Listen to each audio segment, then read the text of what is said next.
Salam sejahtera bagi kita semua. Marilah kita sejenak mendengarkan firman Tuhan. Padahal akulah yang mengajar Efraim berjalan dan mengangkat mereka di tanganku.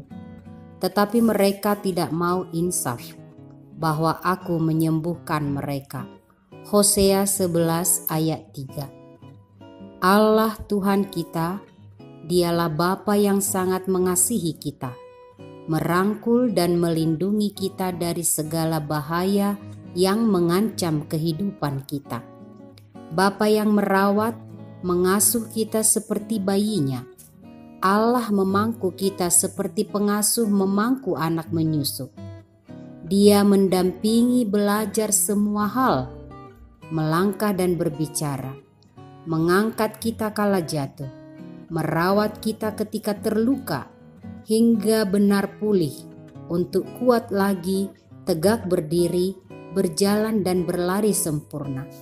Saat lemah dan tak berdaya, Allah memberikan kita kekuatan dan topangan. Ketika kita menjadi seperti orang bodoh tidak tahu berbuat apa, Tuhan datang memberikan pengajaran, menuntun kita. Ketika kita diterpa oleh penyakit, Ia mengobati kita, menyembuhkan dan memulihkan. Allah mengasuh kita dengan cara yang sehat dan beraturan, penuh perhatian dan kemurnian.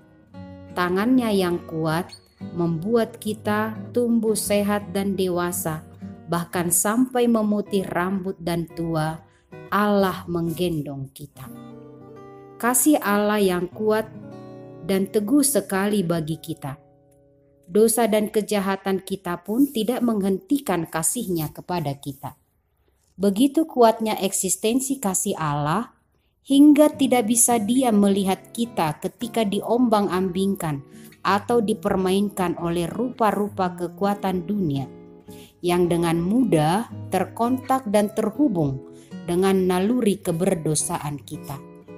Allah yang kudus dan penuh kemuliaan-Nya, Dia datang mengajar dan mengangkat kita dengan tangan-Nya.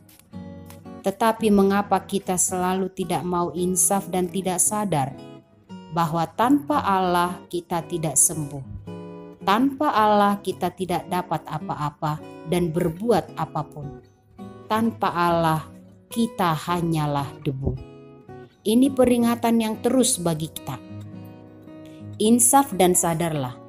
Kekuatan Adam lama, dunia yang bertentangan dengan Tuhan, iblis musuh Tuhan sejak awal dan musuh kita, selalu mengintai dan ingin menjatuhkan kita.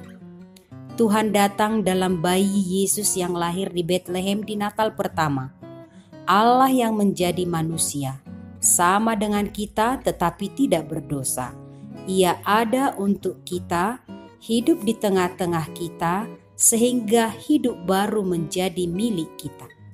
Firman-Nya dan sakramennya diberikan sebagai penopang dan penguat kita. Allah sudah menyembuhkan kita dari kutuk dosa. Kita disucikan dengan baptisan di dalam namanya. Marga Kristus melekat di kita dan menjadi anaknya. Sebagai anaknya, darah dan tubuhnya masuk di dalam diri kita. Ini menjadi penguat rasa hidup baru bagi kita. Kita dibebaskan dari kutuk dosa di dalam bayi Yesus yang lahir di kandang domba Betlehem dan mati untuk keselamatan kita.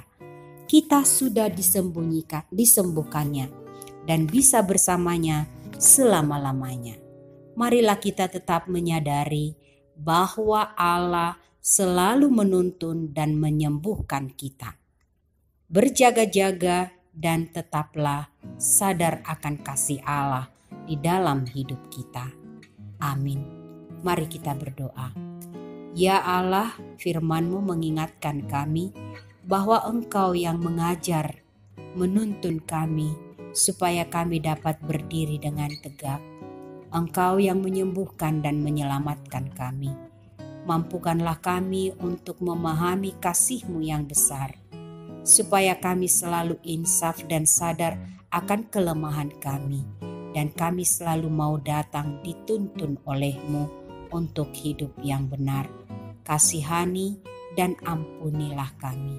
Dengarlah Tuhan doa kami di dalam Yesus Tuhan yang lahir di kandang domba di Betlehem menyelamatkan kami. Amin.